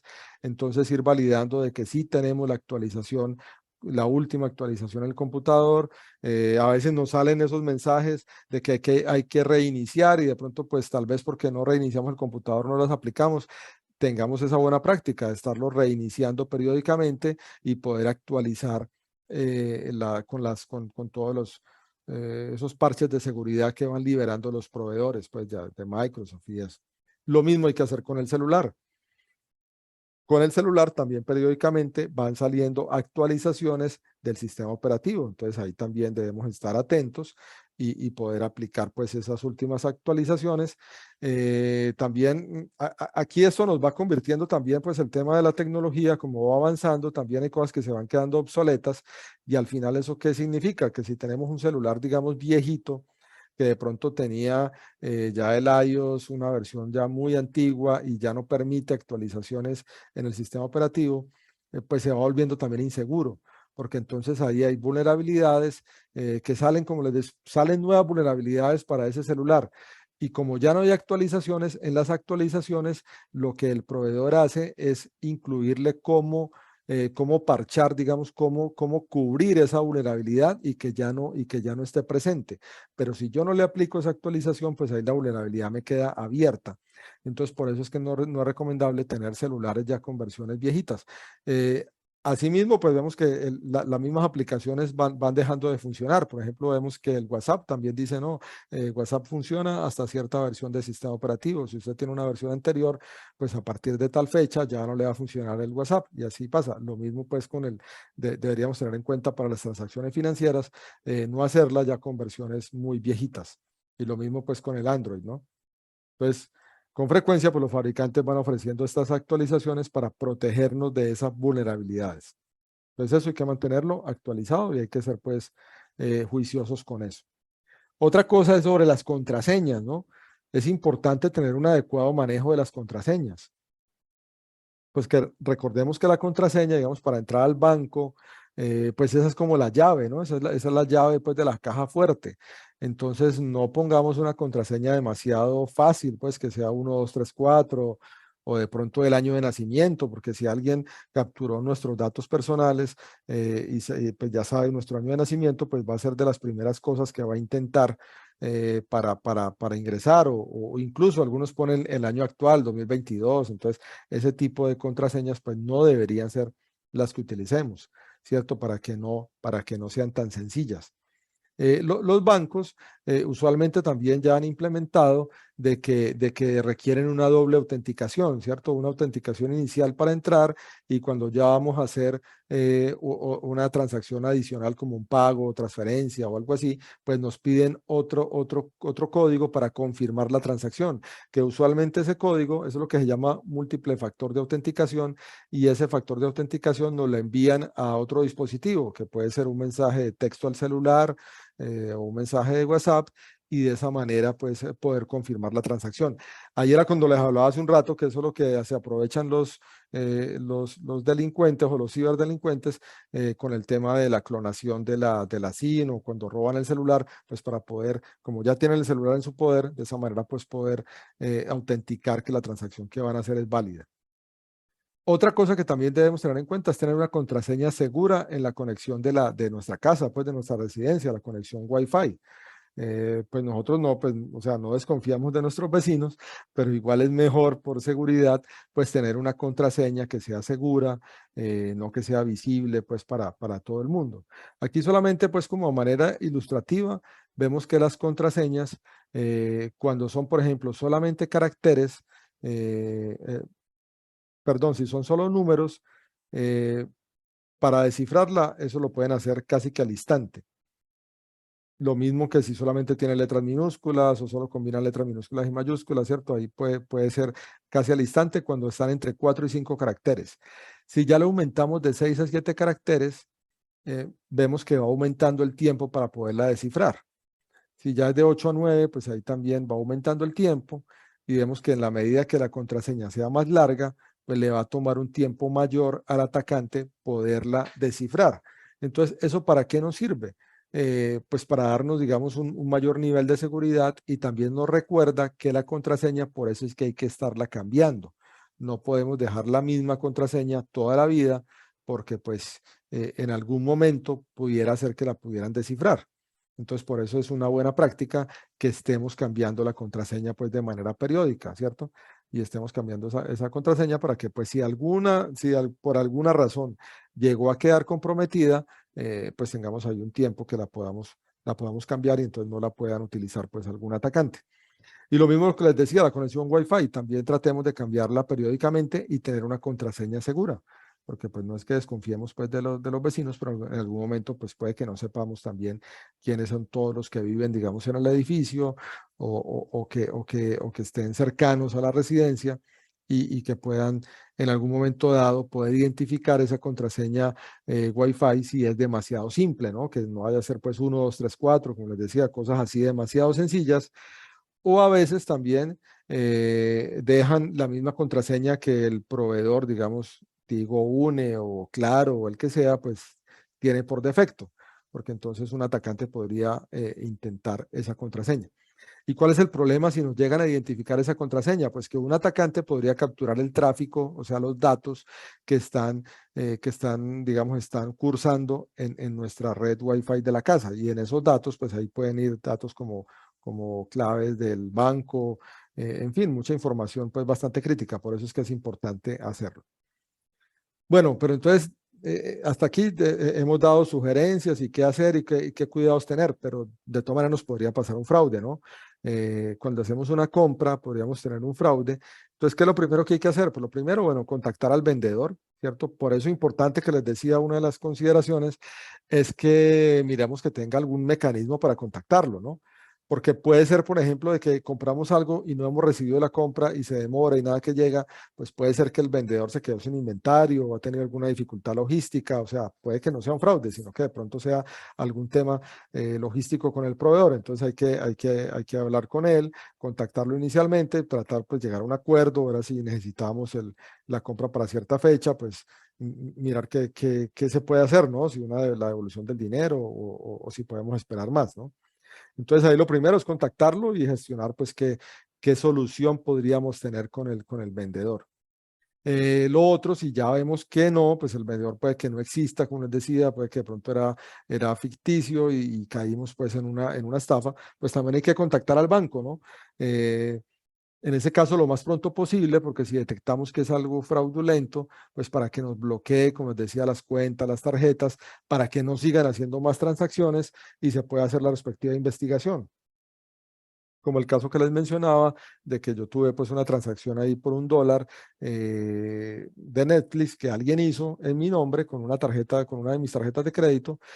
Yo la reporté oportunamente y de esa manera pues se bloqueó esa tarjeta y no pudieron no pudieron seguir haciendo más transacciones, ¿cierto? Entonces, en ese caso pues hay que contactar al banco. Ya en lo siguiente también pues denunciar a las autoridades, ¿cierto? Denunciar a las autoridades, ya sea que logremos recuperar el dinero o no, pues es importante también hacer la denuncia a las autoridades. Así como lo haríamos pues en una tienda o en un negocio físico, ¿cierto? Si nos roban pues nuestro dinero o algo, pues también lo haríamos de esa manera. O si el lugar que compramos pues es un lugar falso o algo, pues también pues el deber es denunciarlo porque de esa manera al final de cuentas también estamos ayudando a que otras personas no caigan en las mismas estafas y los mismos fraudes. Entonces la policía tiene un CAI virtual donde podemos ingresar y en ese CAI, que la página como pueden ver ahí es caivirtual.policia.gov.co, ahí podemos colocar pues la denuncia, qué fue lo que nos ocurrió, colocar el caso y ellos pues ahí harán la investigación respectiva. Estos mecanismos de la policía digamos que pues obviamente es un tema en desarrollo, les falta seguir evolucionando, pero yo creo que han tenido algunos avances y han hecho investigaciones y en muchos casos lo resuelven pues de manera adecuada. De pronto tal vez la capacidad puede que no sea la suficiente, pero pues igual ahí viene en un proceso pues como de fortalecimiento. Entonces también hay que apoyar de parte nuestra pues haciendo las respectivas denuncias, porque también lo que pasa es que muchas veces las personas no denuncian. Entonces esos sitios falsos o esos sitios ficticios siguen haciendo de las suyas porque pues nadie los denuncia y entonces el sitio ahí lo tienen. Porque cuando eso ocurre y se denuncia, pues ahí mismo esos sitios los van tumbando, ¿cierto? Los van bajando. Entonces es importante pues hacer esas denuncias, ¿no? Bueno, recomendaciones generales de seguridad para que tengamos en cuenta pues y no vayamos a ser víctimas pues de este tipo de situaciones. Lo primero que para que vayamos también teniendo en cuenta y como esas lecciones aprendidas. Lo primero es no conectarnos a una red Wi-Fi pública para hacer transacciones online. Eso nunca lo hagamos. O sea, nunca nos vamos a conectar pues a Starbucks y ahí pagar pues los servicios públicos o hacer la compra pues de un televisor o así sea una cosa pequeña, ¿no? Ahí al final no importa el monto, puede ser algo, puede ser una compra menor, pero los datos están viajando por esa red gratis y no sabemos que dentro de esas personas que están en ese establecimiento, en ese lugar, haya alguien que sus intenciones sean capturar esa información, que después él va a tratar de descifrarla y ver qué le puede servir de ahí, ¿no? Entonces, eso no lo hagamos nunca. Mucho menos pues un café internet o ese tipo de lugares, y aparte pues en equipos que no son propios. Ese sí es un riesgo mucho mayor, ¿no? Hacer transacciones en un lugar público y aparte de eso en un equipo que no sea el de nosotros. Lo otro, si vamos a hacer transacciones con entidades financieras o vamos a comprar algo en algún sitio, validemos que tenga, que sea un sitio seguro, o sea, que tenga el HTTPS o el candadito que yo les mostraba ahora hace un momento, que tenga eso y veamos que sí sea el sitio válido. También estar alerta pues con las ofertas que nos llegan ya sea por correo electrónico, mensajes de texto, porque esas ofertas lo que pueden tener es un código malicioso. O sea, pueden tener ahí un enlace o algo que cuando le damos clic, él nos va a descargar algún tipo de código malicioso en nuestro dispositivo y ese código malicioso, ¿qué puede hacer? Puede haber código malicioso de múltiples tipos, pero pueden haber algunos que lo que hacen es capturar nuestros datos y los están enviando pues a la persona que es el atacante, le están enviando esa información. Otra recomendación que les hacía hace un momento, bien importante, mantengamos los dispositivos actualizados con los últimos parches de seguridad, versiones del sistema operativo. Y algo que no les había mencionado es tengamos un antivirus actualizado también y de un fabricante reconocido.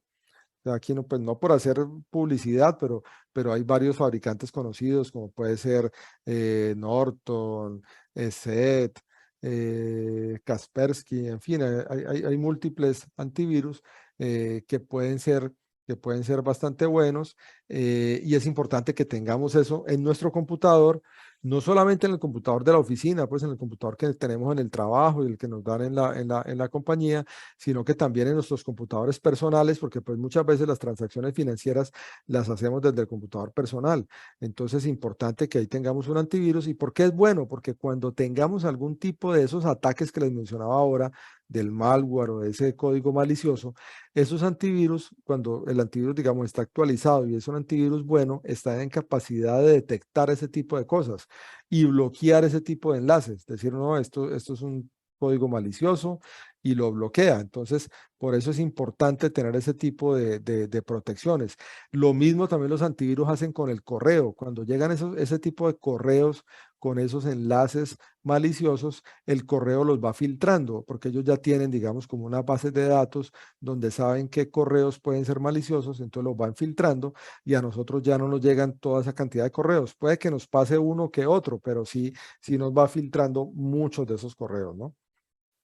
Entonces es importante que tengamos el antivirus y ese antivirus no lo limitemos a tenerlo en el computador personal, también tengamos un antivirus en el celular.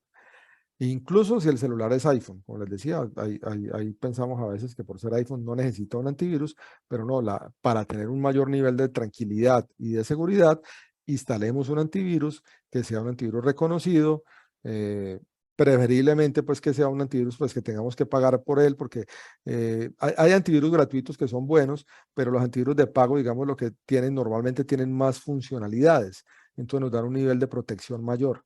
Entonces, pues tratemos de tener un antivirus de ese tipo, ¿no? Por ejemplo, y también nos permite, muchos de esos antivirus también nos permiten hacer un bloqueo remoto del celular y hacer algunas funciones de seguridad que nos dan un mayor nivel de seguridad. Algunas de estas funciones ya vienen incluidas en los iPhone, por ejemplo, pero les digo, pues el iPhone en términos generales sí es más seguro que un Android, pero con un Android también se le pueden instalar algunas soluciones que me aumenten ese nivel de seguridad. Hagamos un escaneo completo del dispositivo al menos una vez a la semana. ¿Qué es un escaneo completo? Revisar con el antivirus, que él haga una búsqueda para revisar los archivos y lo que tiene, para ver de que no vayan a haber pues códigos maliciosos o cosas de ese tipo. Cambiemos periódicamente la contraseña, como ya les decía, al Wi-Fi de la casa. También las contraseñas pues de ingresar a los portales de los bancos. También tratemos pues periódicamente de estarlas cambiando y de usar contraseñas que sean seguras, ¿no? Contraseñas que no vayan a ser muy fácilmente pues identificables, ¿no? No vamos a ponerle 1, 2, 3, 4 o hay gente que en el teclado pone las teclas que están así seguidas, ¿no? El A, S, D, F, G. No les pongamos esas, porque eso es lo primero que cualquier atacante va a intentar utilizar. Entonces no le demos esas contraseñas. Estemos atentos a llamadas telefónicas, correos electrónicos o mensajes de texto inusuales, ¿no? También puede ser estar atentos a llamadas telefónicas, porque también pueden ser por llamadas telefónicas que nos pueden llamar suplantando el banco y nos empiecen a pedir demasiada información. Allí también hay que ser bastante, digamos, escéptico y sospechar de ese tipo de llamadas, porque si ya nos empiezan a pedir que cuál es el número de su tarjeta de crédito, que cuál es la fecha de vencimiento, pues eso ya es algo pues demasiado raro. Los bancos no piden ese tipo de información. Si nos piden esos datos, no les demos de ninguna manera esa información y antes al contrario, digan, preguntémosle que por qué nos están pidiendo esos datos, porque pues esa información no es información pues privada y no la podemos dar. No demos clic en los enlaces de las entidades financieras, escribimos las URL, o sea, el nombre de la página completa de Bancolombia, Vivienda, Banco de Bogotá, en fin, el banco que utilicemos. Entonces escribamos el nombre completo de la página para que no nos vayamos a llevar sorpresas que de pronto nos estén suplantando pues esa página. No comparta las claves ni usuarios de acceso con nadie. Eso también pues tratemos de no hacerlo. Yo sé que a veces de pronto en ocasiones excepcionales por algún tema que necesitamos con un familiar o con alguien pues muy cercano, compartir la clave para hacer alguna transacción que de pronto no podemos hacerla en cierto momento, pues lo ideal es no hacerlo, o sea, no hacer eso nunca porque, como les decía ahora, no porque desconfiemos inclusive de esa persona, sino porque el dispositivo que esa persona puede utilizar puede tener algún tema de algún software malicioso o algo y ahí se podría haber comprometido. Entonces, es mejor que no. Y si lo llegáramos a hacer ya por un caso extremo de urgencia, pues después de eso cambiemos la contraseña. O sea, cambiemos la clave después de eso. Otra cosa importante que hagamos, verifiquemos periódicamente los datos personales en el sistema del banco, o sea, que el correo electrónico, el número del celular, la dirección, que estén actualizados y que correspondan a nuestros datos. Por ahí nos podríamos llevar sorpresas, que de pronto los datos que aparecen ahí no sean los nuestros, sino que sean de otra persona, ¿no? Que ya nos estén cambiando ahí como el correo, el número porque ahí podría ser que estemos siendo víctimas de un ataque de suplantación y de pronto no nos hayamos dado cuenta. Entonces, bueno, que estemos verificando esos datos personales y periódicamente estemos chequeando eso. Lo mismo con los datos en las cuentas que tenemos registradas, que son cuentas de pagos periódicos, en esas suscripciones, o sea, como Netflix o ese tipo de cosas, pues periódicamente estemos chequeando, pues que nos hagan el cobro del valor correcto y de pronto que los datos que tengamos sí sean los reales. Destruyamos los extractos viejos de las cuentas, que a veces dejamos esos extractos, que estoy hablando del extracto en papel, que de pronto no, pues nos parece que eso no tiene ninguna importancia, pero como les mencionaba hace un momento, toda información es valiosa para un atacante porque lo que hace es recopilar información y ahí puede aparecer aparece nuestro nombre, puede estar el número del producto, también ver como ciertos hábitos de consumo. Entonces destruyamos eso, o sea, rompamos esos extractos para no brindar información que pudiera ser útil para algún atacante. Lo mismo con tarjetas de crédito o débito que ya no utilizamos. Si no estamos utilizando estas tarjetas y están activas, destruyámoslas, porque por alguna razón pudieran llegar pues a manos no autorizadas y hacernos pues algún tipo de transacción. No respondamos a correos electrónicos que no hayamos solicitado, ¿cierto? O sea, y mucho menos si nos están pidiendo datos de cuentas, tarjetas de crédito, si nos piden el nombre del usuario, nunca demos la contraseña tampoco demos el número de identidad, el número de la cédula, fecha de nacimiento u otra información personal y financiera. No demos esos datos, porque como ya les mencionaba, el atacante que busca recopilar la mayor cantidad de información posible, porque toda esa información para él va a ser valiosísima. Entonces, tratemos pues de no hacer eso. Nunca compartamos los datos de las tarjetas de crédito. Por ejemplo, en estos casos yo vi, eso ya también es una anécdota personal y es en el caso de mi esposa, que mi esposa con una amiga del trabajo donde de la empresa donde ella trabaja, salió una promoción bastante buena, una oferta de esas que salen, una promoción muy buena del descuento del 70%, un descuento altísimo, pero hay que pagar con tarjeta de crédito de X banco, ¿no? Creo que Banco Occidente o no sé, algún banco en particular. Mi esposa no tenía esa tarjeta de crédito, pero la amiga, compañera de trabajo, sí tenía esa tarjeta del banco. Y mi esposa me mostró, resulta que la compañera le mandó una foto de la tarjeta, o sea, le mandó la foto, y por ambos lados, ¿no? Le mandó la foto de la tarjeta por el frente y por el lado donde está el código, pues, de verificación, pues, toda la información.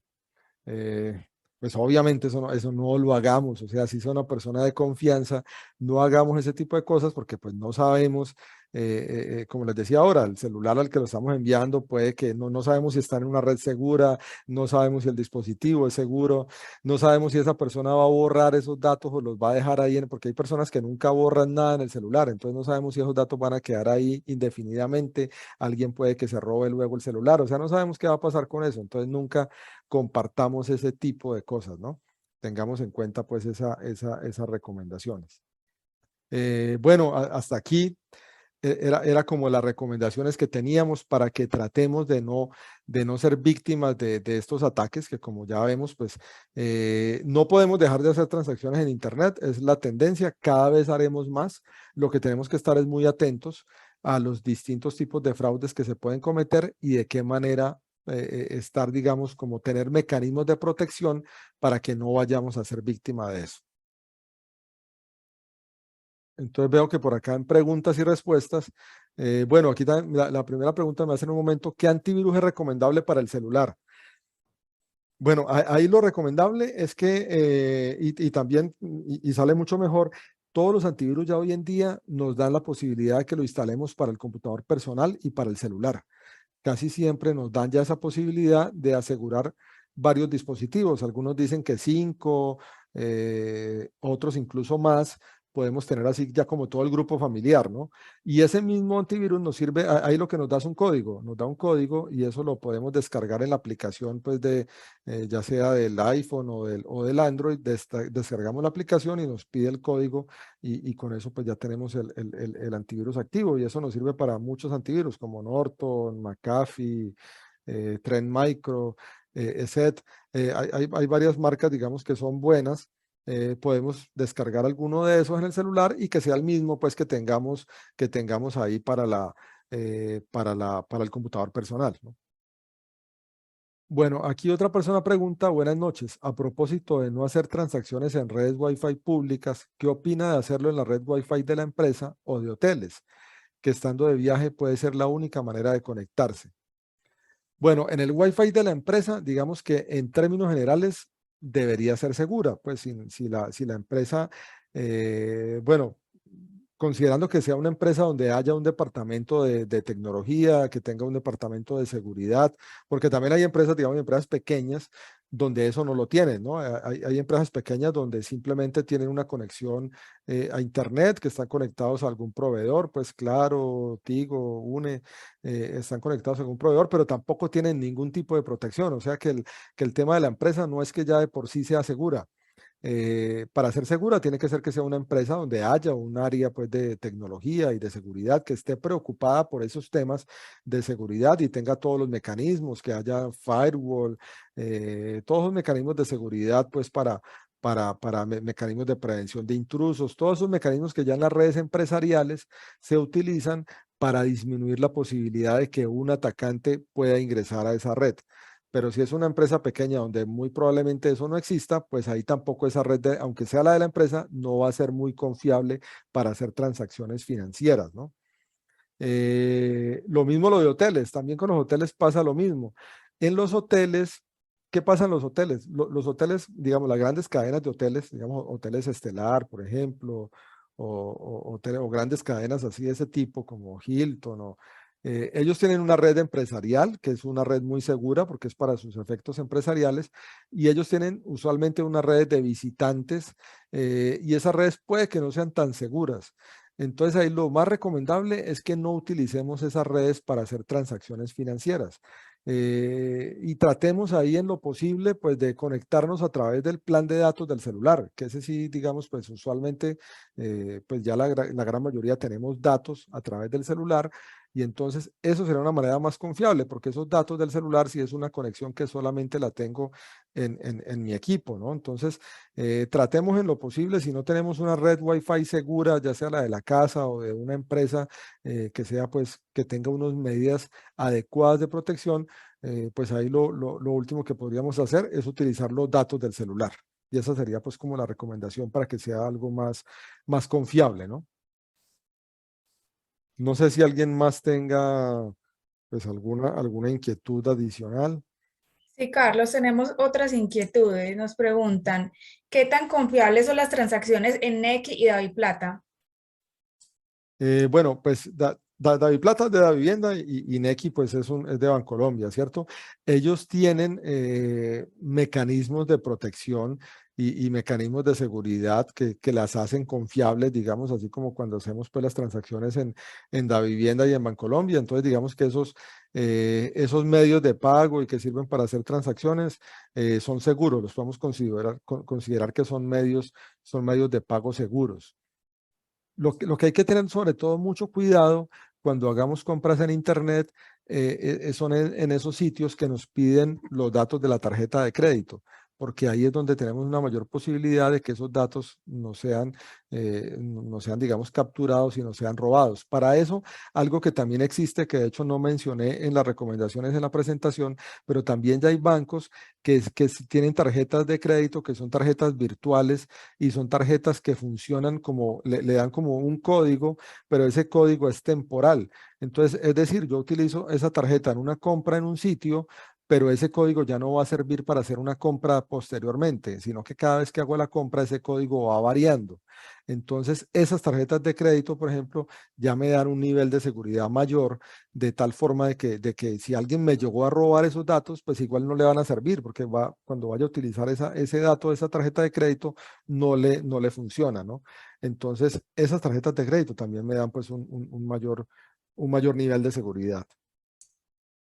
Ok. Por acá nos preguntan, ¿qué tal es el antivirus Kaspersky que venden en Alcosto? Kaspersky es un antivirus muy bueno, es un antivirus bastante reconocido. No tiene ningún problema pues con ese antivirus. Es bastante bueno, muchas empresas lo utilizan, muchas organizaciones lo utilizan, entonces es un buen antivirus. ¿Qué antivirus recomiendas para el computador personal? Pues hay varios, digamos, no, como para no recomendar pues solamente una marca o algo así fijo, pero por ejemplo Norton Antivirus es bastante bueno, ESET también es bueno. eh, McAfee me preguntan por acá. McAfee, digamos, es un antivirus, perdón, muy tradicional. Ha sido bueno, pues ha tenido muchos líos. Es con la persona que creó esta marca, pues es la que ha tenido muchos líos. De hecho, se suicidó en una cárcel en España por temas pues estaba ya preso por temas de evasión de impuestos y se dice que se suicidó. Y hace poco salió la noticia que parece que no se suicidó y todavía está vivo. O sea, y eso es el creador de McAfee. Entonces hay muchos líos pues como alrededor del personaje que creó el antivirus, pero el producto como tal es un producto bueno y bastante tradicional porque eso lleva yo creo que más de 30 años debe llevar, es uno de los pioneros pues en los temas de los antivirus. Entonces, bueno, como les mencionaba, puede ser Norton ESET, que es ESET. Kaspersky, que ya lo mencionaban, también es bueno.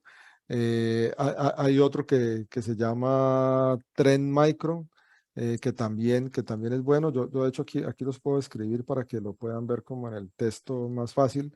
Aquí los voy a escribir. Norton, ESET, Kaspersky, que ya lo mencionaban.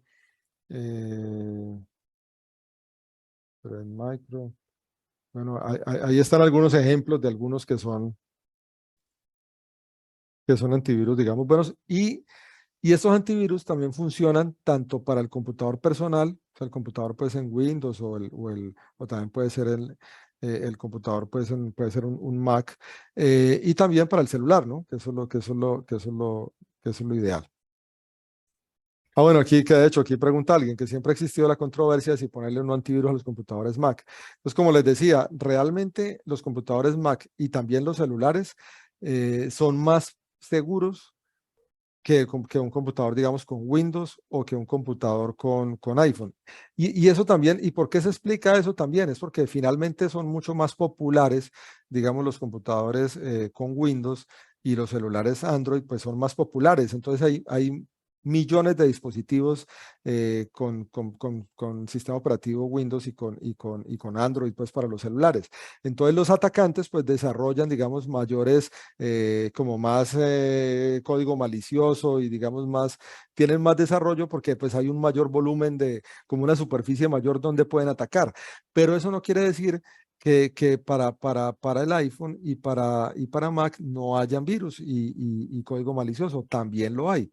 Digamos en menor proporción, pero también lo hay. Entonces, para tener un mayor nivel de seguridad, y es recomendable que tengan un antivirus. Entonces, yo desde el punto de vista personal, digamos, lo recomendaría para tener un mayor nivel de protección, ¿no?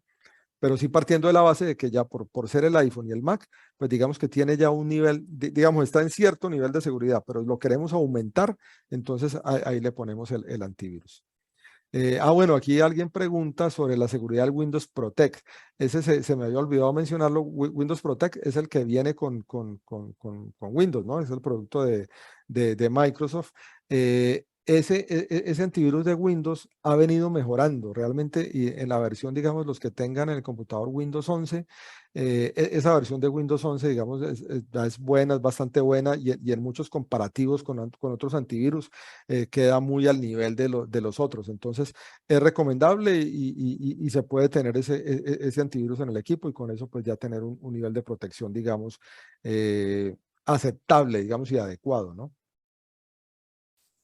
Por acá tenemos otra inquietud. Nos preguntan, ¿por qué cuando uno consulta el nombre en Google aparece tanta información de la persona?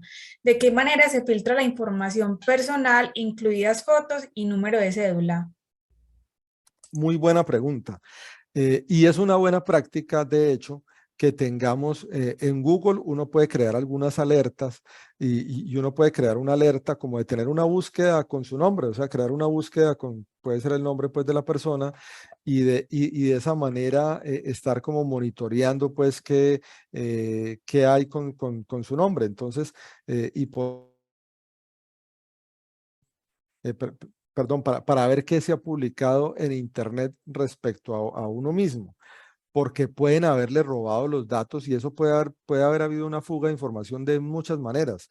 Eh, Puede ser, como les decía ahora, de que de pronto tenía el celular, no tenía una adecuada protección y de pronto ahí se han filtrado imágenes.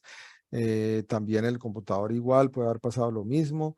O también puede ser temas de fugas de información de terceros, ¿no? Que yo tenía mis datos en alguna página y por ahí se han expuesto. Y también la información que uno públicamente la coloca, ¿no? Yo coloco información en Facebook, en Instagram, en LinkedIn, por mencionar pues como estas redes sociales, pues al final las fotos y eso que yo pongo ahí, pues eso termina siendo público, ¿no? Y se puede pues filtrar en la red. Por eso hay que ser muy cuidadoso de qué información colocamos en esas redes sociales, de que no pongamos información pues que pueda comprometer nuestra privacidad y nuestra seguridad, ¿no? Lo mejor es compartir la menor cantidad de información posible pues en esas redes sociales, porque todo eso, como les decía ahora, un atacante, un ciberdelincuente, lo que le está haciendo es tratando de recopilar información lo más que pueda y de esa manera poder ir teniendo, como decir, como ir perfilando a los usuarios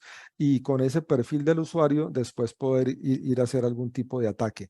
Entonces, por eso en la medida, pues no les facilitemos las cosas a los ciberdelincuentes y tratemos de publicar la menor cantidad de información posible, ¿no?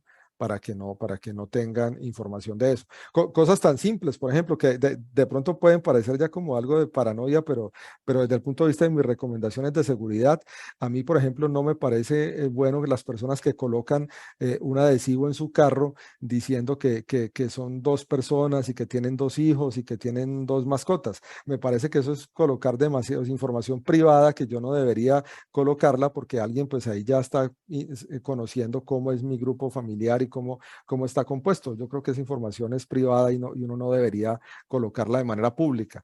Y lo mismo en las redes sociales y en Internet también, pues tratemos de no publicar cosas pues o sea, tratar de la mayor cantidad de información pues privada. Entonces ahí no coloquemos, por ejemplo, el correo electrónico, no pongamos el número del celular, no pongamos el número de la cédula, o sea, no pongamos cosas privadas que al final eso puede ser utilizado pues por algún atacante y en contra nuestra, ¿no? Carlos, otra pregunta, ¿y cómo se podría eliminar esa información? Porque mucha información quizás no es publicada por redes sociales y sin embargo sigue apareciendo en Google. Bueno, ahí hay que mirar, digamos, como en qué sitio es que Google la encuentra y ahí sería pues ponerse en comunicación con eso. Incluso podría ser tema, dependiendo de qué tipo de información en la que está publicado, eso podría ser inclusive una denuncia a través del CAI virtual que les mostraba yo ahora, pues de información que no debería estar ahí porque pues ustedes no han dado su consentimiento y también hay un tema de que en Colombia ya hay una ley de protección de datos personales, entonces uno tiene derecho, digamos, como a guardar la privacidad y hay cosas que son información privada y sensible. Las fotos, por ejemplo, son una cosa, uno de esos. Entonces uno podría primero contactar el sitio, digamos, donde está publicada la información y si no, pues trate hacer una denuncia, se podría hacer inclusive, ¿no? Mira qué tal es el extremo que de hecho aparecen hasta los contratos de los servidores públicos, el tipo de contrato, el salario, o sea, de verdad que es demasiada información la que uno ve a través de este medio de consulta. Claro que ahí sí hay un tema, por ejemplo, con los servidores públicos, sí, y con las entidades públicas, sí hay cosas que son, bueno, que son públicas, como son, por ejemplo, los contratos que uno hace con entidades del Estado, esos contratos son públicos. Entonces, ahí esos contratos sí los pueden visualizar. Cuando yo hago un contrato, por ejemplo, con la alcaldía de Medellín o un contrato con alguien, esos contratos quedan públicos y sí se pueden consultar. Entonces, ahí en esos casos sí habría que, cuando son con entidades estatales, ese tipo de información sí queda publicada, ¿no? Y, por ejemplo, los salarios de las personas que trabajan en entidades públicas, esos salarios también son públicos. Los salarios de alguien que trabaje, por ejemplo, en la alcaldía o esos salarios se pueden consultar y hay páginas, hay una página, si no estoy mal, creo que es el CIGEP, donde uno puede consultar la hoja de vida de los servidores públicos e incluso ahí le muestra hasta el salario, le muestra, pero eso es para servidores públicos. Si uno es un trabajador privado, pues sí esa información, sí las entidades privadas sí no publican eso porque esa información es privada, ¿no? Bueno, Carlos, muchísimas gracias por toda la información. Ya no tenemos más preguntas por el día de hoy. Una charla bastante interesante y de utilidad para todos. Bueno, no, muchísimas gracias, como les decía al principio, por la invitación y espero pues haber cubierto las inquietudes que tenían sobre este tema de tanta actualidad y cualquier cosa pues a sus órdenes. Bueno, muchas gracias. Hasta luego. Hasta luego, feliz noche.